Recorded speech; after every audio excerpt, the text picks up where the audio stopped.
Dear learners, English with শর্টসে সবাইকে welcome. আমরা আজকে দেখব অফ প্লাস নাউন এই স্ট্রাকচারটি।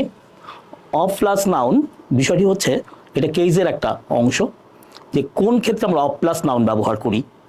তো যেমন এখানে দেখতে পাচ্ছি লেগস এবং চেয়ার। তো আমরা বলছি the legs of the chair are shaky. এখন চেয়ার্স লেগ আমরা কেন বলবো না, বা চেয়ার্স লেগ তো বলা যেতে পারে, আমরা কেন বলছি না? আমরা বলছি না এই কারণে যে of plus noun is used with lifeless things. This is very important.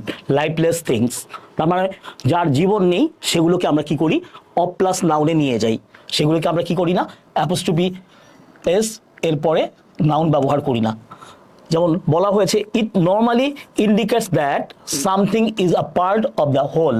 একটা পুরো একটা অংশের একটা পার্ট হচ্ছে কি, আমরা সেটাকে কি করছি, আমরা যে প্রিপোজিশনের পরে আমরা কি করছি, যে প্রিপোজিশনের পরে নাউনটি ব্যবহার করছি।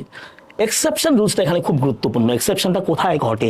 এক্সেপশনটি ঘটছে of plus noun is used with people as well.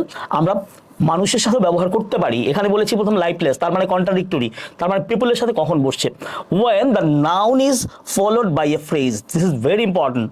যে এখানে আমরা দেখি কিভাবে ঘটছে, we had to obey the order of the robbers. Order of the robbers এরপরে উইথ গানস, এই যে এখানে একটা এরপরে কি এসছে, একটা ফ্রেজ আসছে।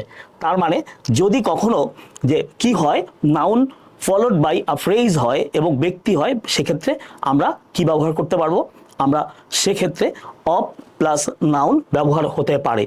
তো আজকের ক্লাস এইটুকুই। সবাইকে ধন্যবাদ।